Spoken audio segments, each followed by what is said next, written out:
Presidente da Farsul, Gideon Pereira, programa Duas Safras. Me parece que a gente está tratando hoje aqui de quebra de paradigmas, matriz produtiva, uma nova matriz produtiva. Nos fale institucionalmente, presidente, e também da logística desses encontros que têm acontecido em várias partes do estado nos sindicatos rurais. Sem dúvida nenhuma, Alex Soares, nós estamos vivenciando uma oportunidade ímpar no mundo, porque a nova experiência da humanidade que estamos enfrentando agora é um grande país com 1 bilhão e 400 milhões de pessoas entrando na sociedade de consumo, que é a China. Isto está desequilibrando as relações comerciais do mundo, porque na realidade a China vem colocando 110 mil pessoas por dia na classe média, não são crianças, são estômagos adultos.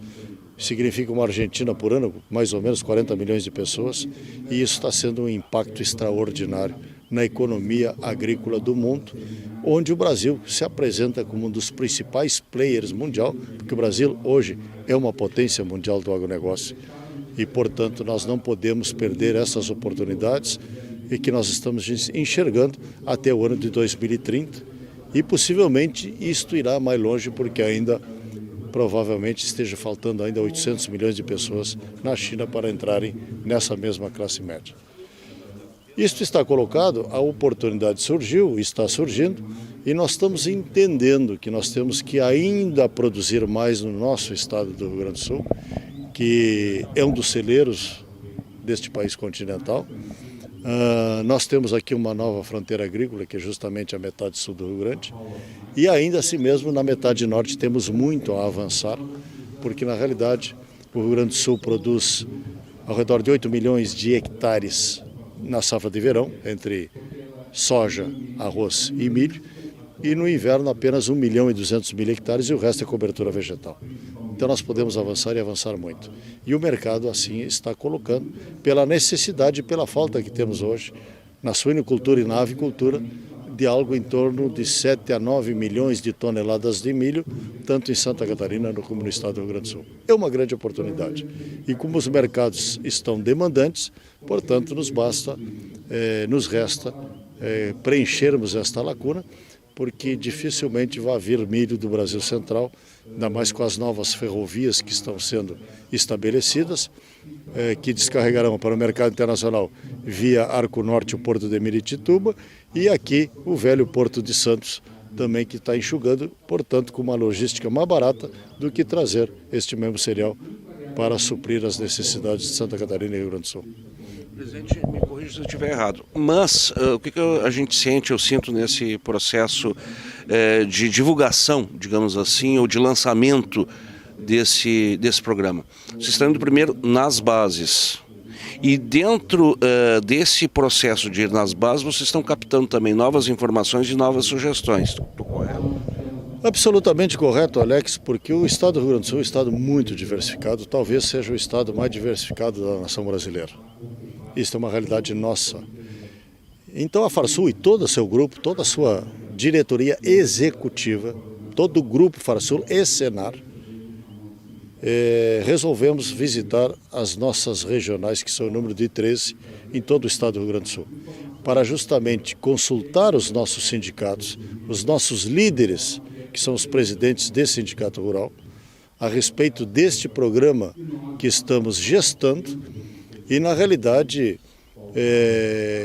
após esta consulta, estudarmos a melhor maneira de levar ao nosso cliente, que é o nosso produtor rural, que é afiliado ao nosso sistema e, evidentemente, que a ele que nós estaremos dedicando essas tecnologias, levando estas informações para que os produtores pensem realmente o que é possível fazer, porque nós não estamos trabalhando com algo de curto prazo, não. É um programa de médio e longo prazo, porque ele é um programa transformador que chega no momento em que nós conseguirmos executar 45% do programa, ele tem um impacto de 7% no PIB gaúcho. Portanto, é isso que nós estamos fazendo nesse momento, levando essa ideia e fazendo essa consulta aos nossos sindicatos rurais. Presidente, um dos setores beneficiados, logicamente, vai ser o setor de proteína animal, que também está dentro disso aí, junto com a BPA, a Farsul está com a BPA. Presidente, nós temos aí uma projeção de consumo maior até 2030. Nós temos essa questão aí da mudança do status sanitário, que vai beneficiar muito a suinocultura. Se a gente for notar, nós temos 2010, 2020, uma certa estabilização das exportações dos suínos, em detrimento de aves e de bovinos, que aumentou bastante. Mas eu lhe pergunto o seguinte, presidente, não corre o risco de, daqui a pouco, a gente potencializar mais ainda o que está acontecendo agora, do consumidor, de um modo geral, reclamando da falta de acesso à carne? Eu diria que falta de acesso, porque na realidade nós estamos sofrendo, Alex Soares, um processo inflacionário, ainda que pequeno, não é nada extraordinário, mas afeta sim e muito para um país que se pretende atividade econômica estável.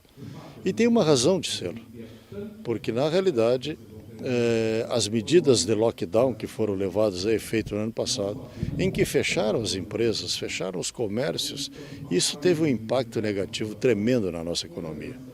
E evidentemente que o governo, para sanear, e aliás, não foi só no Brasil, isso aconteceu no mundo inteiro, os governos lançaram mão, creio eu, que da expansão da base monetária para acudir a população, e é bom que as pessoas entendam que se não tivesse isso, provavelmente o desfecho seria até infinitamente pior do que uma pequena inflação.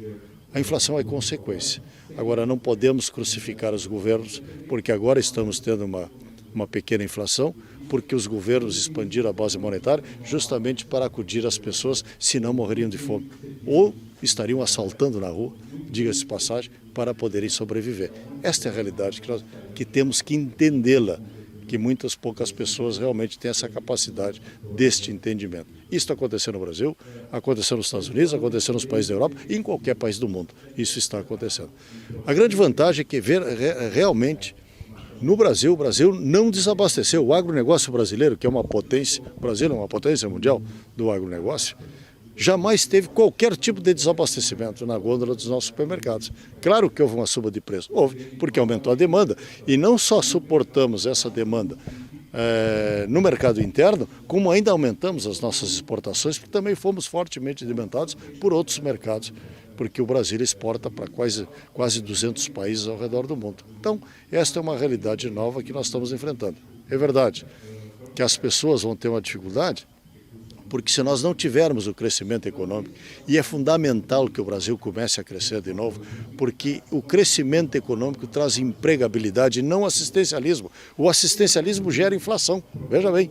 E o que nós precisamos? Nós precisamos emprego concreto para as pessoas, crescimento econômico, para que as pessoas tenham poder aquisitivo para comprar os alimentos, porque esses mesmos alimentos estão sendo disputados por países que têm crescimento econômico mais poderoso que o do Brasil. Então eles vêm aqui, pagam e levam, em detrimento às vezes até do próprio povo brasileiro, que é o que aconteceu agora durante a pandemia, ficou muito claro isso para todo mundo. Agora, é culpa do agronegócio? Não, apenas o agronegócio garantiu o abastecimento. Houve suba de preço? Houve. Agora, o poder aquisitivo das pessoas é que está abaixo de uma realidade que, pela empregabilidade que está baixa, então nós não temos salários elevados.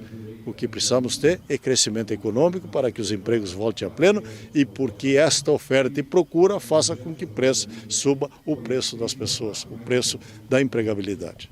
Corremos o risco, independentemente do governo que estiver no comando do país, de termos uma situação como a Argentina, por exemplo, quando as exportações elas foram bloqueadas de carne? Alex Soares, eu acho que muito bem colocado, porque na realidade, o que nós estamos vendo na Argentina e viríamos em qualquer lugar do mundo? O mercado sempre é soberano.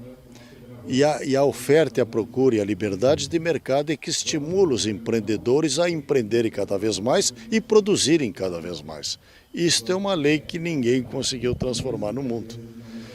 Se nós incorrermos no erro de trancarmos exportações para abastecimento interno, é o que a Argentina está fazendo neste momento, nós desestimulamos as fontes produtoras e produtivas, os empreendedores, automaticamente no outro dia eles diminuem a produção, porque não são incentivados a tal, porque não vem uma maneira de ter lucro e ninguém trabalha sem lucro, vamos ser muito claros, todos nós somos assim. Até quem tem só o emprego, ele precisa do dinheiro para poder viver, vamos ser claros, para poder levar a sua vida, abastecer a sua família, seja o que for. Esta é a regra do sistema capitalista e até prova em contrário, não tem nenhum sistema melhor que o sistema capitalista, vamos ser claros. É assim que funcionam as coisas pelo mundo afora. Se perdermos poder aquisitivo, perdermos a capacidade de investimento do empreendedor, no outro dia falta comida na mesa das pessoas. Aí o tiro sai pela culatra. É uma situação muito pior. Presidente, para a gente concluir, tivemos a eleição recentemente aí da Confederação Nacional da Agropecuária, CNA, na qual o senhor foi promovido do cargo de diretor de assuntos internacionais, agora para uma das duas vice-presidências, né? Tenho certeza que o senhor se sente bastante orgulhoso disso aí tudo, e é uma representação até de certo ponto inédita do Rio Grande do Sul na nossa confederação.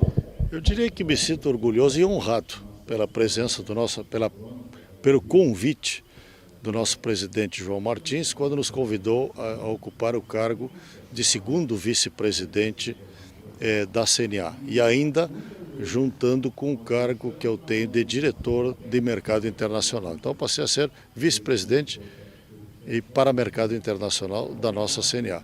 É verdade que é uma honraria, mas é uma responsabilidade muito grande, porque isso nos obriga a mais trabalho, sairmos pelo mundo afora, atrás de mais mercados para os produtos brasileiros, normalmente acompanhando as missões brasileiras para tanto, assim como já fizemos no passado, antes da pandemia. Evidentemente que no momento que terminar a pandemia, nós iremos continuar, porque na realidade o Brasil depende visceralmente do mercado internacional. Se nós não tivermos o mercado internacional, com a produção e a eficiência produtiva que hoje a agricultura brasileira tem, nós morreríamos aqui atolados embaixo de pilhas de grãos e de carnes, que é o que nós estamos exportando. Então, nós temos que estar cada vez mais garimpando cada vez mais mercados. E evidentemente que o foco está todo na Ásia, porque o grande crescimento econômico após a China, são outros países da Ásia. A exemplo de Vietnã, a exemplo de Malásia, a exemplo de Indonésia, que são países muito populosos também e que estão com um crescimento econômico bastante vigoroso, além do Japão, que nós agora, com esse atestado de livre de aftosa sem vacinação, pelo menos para a carne bovina, nós temos uma chance de chegarmos no Japão e começarmos a conquistar aquele mercado também, que é um mercado realmente de muito poder aquisitivo. E se me permita fazer um comentário, o senhor fica à vontade também para falar alguma coisa, uma CNA que sai muito fortalecida, eu acho que todo esse processo desse embate político no Brasil. Se manteve isenta durante todo o tempo, ao contrário até de outras entidades que acabaram se queimando, enfim, mas a CNA com uma soberania, ou seja, defendendo a pluralidade, né? E eu acho que sai fortalecida institucionalmente de tudo isso. Não, sem dúvida nenhuma, a CNA tem posições muito claras. Eu acho que nós temos um grande presidente, que é o presidente João Martins. Ele é um entendedor e está muito bem cercado por uma equipe técnica de muito alto nível, de muita capacidade, que o auxilia na administração dos embates da CNA. Evidentemente que a CNA representa a agricultura brasileira, porque, afinal de contas, o sistema que mais representa somos nós, que começa na nossa base pelo Sindicato Rural, passa pela federação, que são 27 federações pelo Brasil inteiro, e termina, evidentemente, lá na ponta dessa pirâmide, na nossa CNA em Brasília. E a CNA tem gerido todo esse sistema com muita parcimônia, com muita responsabilidade e com muita visão de processo e de futuro para levarmos e conduzirmos a agricultura brasileira. A CNA teve diversas participações e soluções de mercado internacional, justamente por essas questões ideológicas e questões políticas, em que a CNA soube, juntamente inclusive com a própria ministra Tereza Cristina, uma grande ministra, solucionar diversos problemas de bastidores que estariam acontecendo e que poderiam realmente dificultar o mercado dos nossos produtos lá fora. Obrigado, presidente. Obrigado e conte com Conexão Rural para a divulgação desse programa. Valeu, meu querido amigo Alex Soares. Sempre contamos contigo, evidentemente.